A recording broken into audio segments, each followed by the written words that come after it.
ஆன்மீக அன்பர்கள் அனைவருக்கும் வணக்கம். நாம் நம்மளுடைய சேனலில் தொடர்ந்து நிறைய சுவாரஸ்யமான ஆன்மீகம் சார்ந்த தகவல்களை எல்லாத்தையும் நாங்கள் பார்த்துட்டு வந்துட்டு இருக்கோம். அந்த வரிசையில் இப்போ நம்ம பார்க்கக்கூடியது இன்னும் ஒரு சில தினங்களில், அதாவது பிப்ரவரி 26ஆம் தேதியானது மகா சிவராத்திரியானது கொண்டாடப்பட இருக்குது. கிட்டத்தட்ட நம்ம மகா சிவராத்திரி நாட்களை நெருங்கிட்டு இருக்கோம் அப்படின்னு தான் சொல்லணும். இந்த நாளில் பார்த்திங்கன்னா பக்தர்கள் ஒரு நாள் முழுக்க உண்ணாவிரதம் இருந்து தியானம் செய்வாங்க. மேலும் சிவாலயங்களுக்கு சென்று சிவனை வழிபாடு செய்வது தான் வழக்கம். மகா சிவராத்திரி விரதம் ஆண்டு முழுவதும் சிவபெருமான வழிபாடு செய்வதற்குரிய சமமான ஒரு மகத்தான ஆன்மீக முக்கியத்துவத்தை பெற்றிருக்கக்கூடிய ஒரு அற்புதமான நாள். அதனால் இந்த விரதத்தை கடைபிடிக்கிறதுனால தனிநபர்கள் முக்தியை அடையலாம் அப்படின்னு நம்பப்படுது. ஸோ இப்படிப்பட்ட சிறப்பு மிக்க இந்த நன்னாளில் நிறைய கிரக மாற்றங்களும் ஏற்படுதுங்க. மகா சிவராத்திரி அப்படிங்கிறது சிவனுக்கே உரிய ராத்திரின்னு சொல்லுவாங்க. அந்த அளவுக்கு சிறப்பு மிக்க இந்த ராத்திரி வரக்கூடிய பிப்ரவரி 26ஆம் தேதி அன்னைக்கு இருக்குது. ஸோ தவறாமல் சிவ வழிபாடு செய்யுங்க. எங்கும் நிறைந்திருக்கக்கூடிய சிவனை நீங்கள் வழிபாடு செய்கிறதுனால அனைத்து விதமான நன்மைகளும் உங்களுக்கு ஏற்படும்.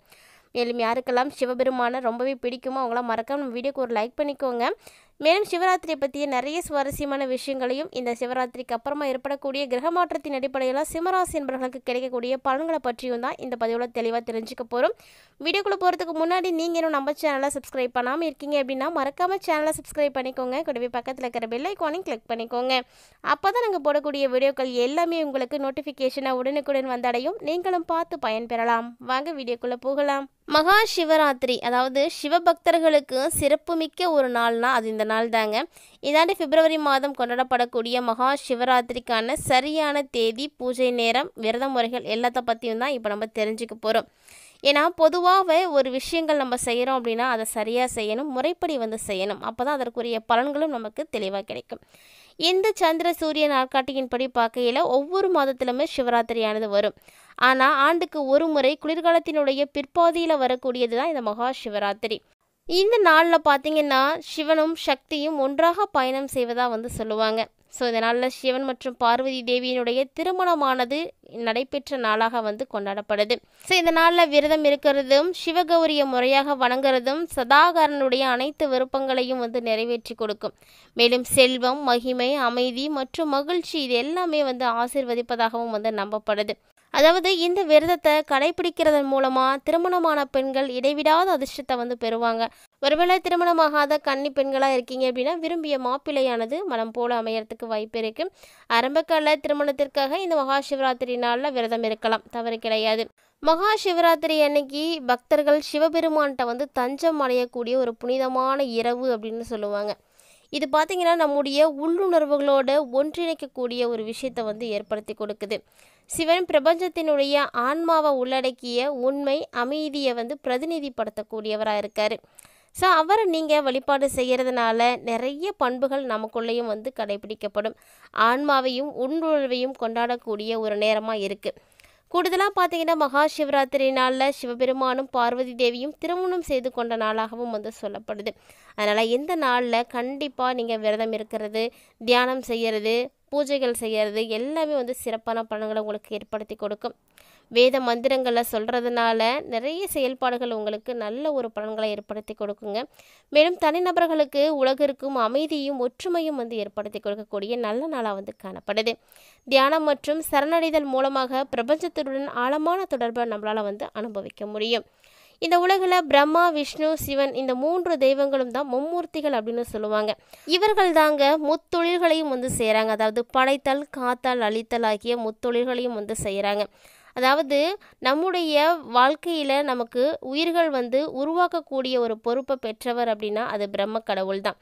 விஷ்ணு உயிர்களை காப்பாற்றக்கூடிய பொறுப்பை ஏற்றிருக்காரு.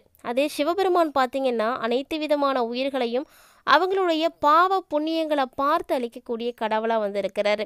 ஸோ இப்படிப்பட்ட சிவனை இந்த நாளில் வழிபாடு செய்கிறது அப்படிங்கிறது ரொம்பவே சிறப்பு வாய்ந்ததுங்க. கண்டிப்பாக இந்த நாளில் சிவ வழிபாடுகள் செய்யுங்க, சிவ நாமங்களை உச்சரிங்க.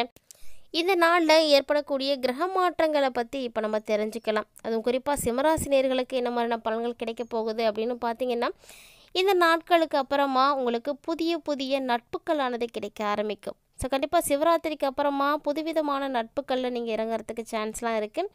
இந்த காலகட்டங்களில் புதுசாக வேலை, தொழில் இது தொடர்பாக ஏதாவது ஒன்று உங்களுக்கு அமையறதுக்கான வாய்ப்புகளும் வந்து இருக்குது.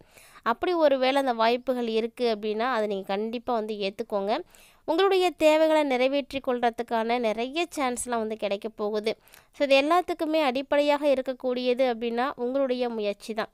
புதுசாக வேலையாக இருக்கலாம், வணிக அமைப்புகளாக இருக்கலாம், ஏதாவது ஒன்று உங்களுக்கு வந்து கிடைக்குங்க.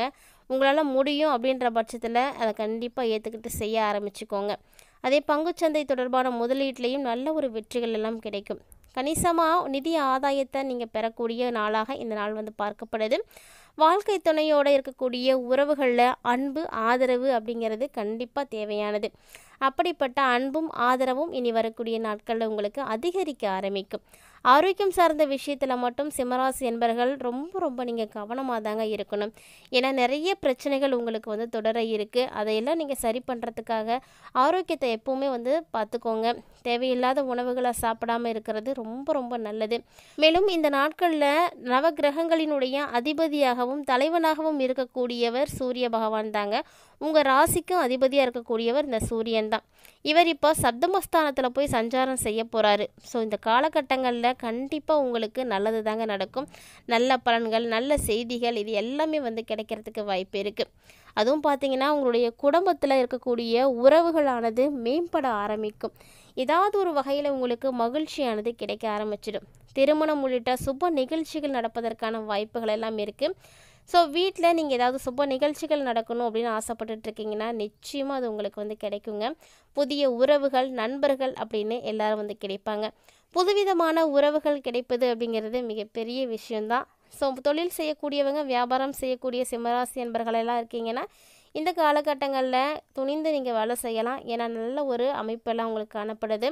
மேலும் உங்களுடைய முதலீடுகள் மூலமாக உங்களுக்கு பண லாபம் பார்த்திங்கன்னா அதிகரிக்க ஆரம்பிக்கும். அதனால் இந்த காலகட்டங்களில் நீங்கள் முதலீடுகளை பற்றியெல்லாம் கவலைப்பட தேவையில்லை. அதிக அளவில் மட்டும் செய்யாமல் ஓரளவுக்கு நீங்கள் நிதானமாக செஞ்சீங்க அப்படின்னா நல்ல பலன் இருக்குது. கண்டிப்பாக இந்த நாட்களில் ஆரோக்கியத்தில் நல்ல ஒரு கவனம் எடுத்துக்கோங்க. தேவையான அளவுகளில் நீங்கள் ஆரோக்கியத்தை வந்து பராமரிக்கிறதுனால உங்களுக்கு மருத்துவ செலவுகள் ஏற்படாமல் இருக்கும். மேலும் இந்த நாட்களில் சிம்மராசி என்பவர்களுடைய மனதிலையும் பார்த்தீங்கன்னா பாசிட்டிவான ஒரு எண்ணங்கள் தான் வந்து உருவாகும். நேர்மறையான விஷயங்களில் நம்ம சிந்திக்கும் பொழுது நமக்கு நடக்கக்கூடிய விஷயங்களும் நேர்மையான முறையில் இருக்கும். அது மட்டும் இல்லாமல் நீங்கள் செய்யக்கூடிய செயல்கள் எதுவாக இருந்தாலும் பொறுமையாகவும் நிதானமாகவும் இருந்தீங்க அப்படின்னாவே போதும். எல்லாமே வந்து சூப்பராக நடந்து முடியும். இந்த காலகட்டங்களில் உங்களுடைய பொறுமையும் நிதானமும் கூட அதிகரிக்க ஆரம்பிக்கும். திருமண வாழ்க்கையில் இருக்கக்கூடிய சிம்மராசி என்பர்களுக்கெல்லாம் இந்த காலகட்டங்களானது ரொம்ப மகிழ்ச்சி தரக்கூடிய வகையிலே வந்து இருக்க போகுதுங்க. இந்த மகிழ்ச்சிக்காக இதுவரைக்கும் காத்துட்ருக்கக்கூடிய அன்பர்களாக நீங்கள் இருக்கீங்களா? இந்த நாட்கள் உங்களுக்கானது தான். உறவுகள் வலுப்பெறுவதற்கான நிறைய வாய்ப்புகளை எல்லாம் இந்த காலகட்டங்களில் நீங்கள் அடைய இருக்கீங்க. கிட்டத்தட்ட பார்த்தீங்கன்னாவே தெரியும் சிம்மராசி நேயர்களுக்கு கிடைக்கக்கூடிய பலன்கள் அப்படிங்கிறது எப்படி இருக்குது அப்படின்னு. எல்லாமே சிவராத்திரிக்கு அப்புறமா நல்ல ஒரு பலன்களை தாங்க கொடுக்க இருக்குது. சனி பகவான் மட்டும்தான் உங்களுக்கு கண்டக சனியாக வந்து இருக்கிறாரு. ஆனால் சனி பகவானை பார்த்தும் கூட தேவையில்லாமல் பயப்பட தேவையில்லை. ஏன்னா அவர் கர்ம வினைகளுக்கு ஏற்ப பலன்களை கொடுக்கக்கூடியவர். கண்டிப்பாக நீங்கள் நல்லது செஞ்சுருக்கீங்க அப்படின்னா உங்களுக்கும் அவர் நல்லது தான் செய்வார். மேலும் உங்களுக்கு சனி பகவானால் தொல்லைகள் ஏற்படாமல் இருக்குது. இந்த காலகட்டங்களில் சூரியன் மற்றும் சனி கிரகங்களுடைய வழிபாடுகளை நீங்கள் செஞ்சுட்டு வந்தீங்க அப்படின்னா எல்லா வகையிலுமே உங்களுக்கு நன்மைகளானது நடைபெறும். இந்த காலகட்டங்களில் நிறைய கிரகங்களுடைய மாற்றங்களும் வந்து ஏற்பட்டிருக்கு. ஸோ புதனும் பார்த்திங்கன்னா நேற்றமடைய இருக்கார். கூடவே பார்த்திங்கன்னா செவ்வாயும் வந்து வகர நிவர்த்தி ஆகிறாரு. செவ்வாய் வகர நிவர்த்தி ஆகிறதுனால சிம்மராசின்பர்களுக்கு தேவையான எல்லா விதமான நல்ல பலன்களுமே வந்து கிடைக்க இருக்குது. ஸோ கண்டிப்பாக அதை அனுபவிக்க நீங்கள் தயாராக இருந்துக்கோங்க. வரக்கூடிய நாட்கள் உங்களுக்கு இனிமையாகவே வந்து அமையப்போகுது. என்ன மாதிரியான கிரக சூழ்நிலைகளை சிம்மராசி என்பர்கள் வந்து அடைய இருக்கீங்க, என்ன மாதிரியான பலன்கள் உங்களுக்கு இதனால் கிடைக்க இருக்குது, என்னென்ன விஷயத்தில் கவனமாக இருக்கணும் இப்படின்றத பற்றி எல்லாம் நீங்கள் தெரிஞ்சுக்கிறதுக்கு உதவியாக இருக்கக்கூடியது அப்படின்னா அது ஜோதிடம் மட்டும்தாங்க. ஏன்னா ஜோதிடத்தால் மட்டும்தான் எதிர்காலத்தில் நடக்கக்கூடிய விஷயங்களை நம்மளால் முன்கூட்டியே வந்து தெரிஞ்சுக்க முடியுது. இனி வரக்கூடிய நாட்கள் உங்களுக்கு எப்படி இருக்கும் அப்படின்றத பற்றி நீங்கள் தெளிவாக பார்த்துருப்பீங்கன்னு நினைக்கிறேன். வீடியோ உங்களுக்கு பிடிச்சிருந்தால் லைக் பண்ணுங்கள், ஷேர் பண்ணுங்கள், மறக்காமல் கமெண்ட் பண்ணுங்கள். இது மட்டும் இல்லைங்க, இது போல் நிறைய இன்ட்ரெஸ்டிங்கான நியூஸ் பார்த்தீங்கன்னா நம்முடைய சேனலில் தினந்தோறுமே நம்ம அப்டேட் பண்ணிட்டு தான் இருக்கோம். இது வரைக்கும் நீங்கள் பார்த்ததில்லை அப்படின்னா மறக்காமல் ஒன்ஸ் விசிட் பண்ணி பாருங்கள். உங்களுக்கு பிடிச்சிருக்கு அப்படின்னா உங்கள் ஃப்ரெண்ட்ஸ் அண்ட் ஃபேமிலியோட ஷேர் பண்ணிக்கோங்க. அவர்களும் பார்த்து பயன்பெறட்டும். கூடவே நம்மளுடைய சேனலில் கொடுக்கப்படக்கூடிய ஆன்மீகம் சார்ந்த பரிகாரங்கள் அனைத்துமே ரொம்ப ரொம்ப எளிமையான ஒரு பரிகாரங்கள் தாங்க. அனைவராலும் அனைத்து இடங்களிலும் செய்யக்கூடிய வகையில் இருக்கக்கூடிய இந்த எளிமையான பரிகாரங்களை நீங்கள் செய்வதாலையும் நல்ல மாற்றங்களை உங்களுடைய வாழ்க்கையில் நீங்கள் பார்க்கலாம். மேலும் இது போல் இன்ட்ரெஸ்டிங்கான நியூஸ்லாம் நீங்கள் தொடர்ந்து பார்க்கறதுக்காக சேனலோட எப்போதுமே இணைந்திருங்க. மீண்டும் மற்றொரு சுவாரஸ்யமான ஆன்மீக பதிவில் சந்திக்க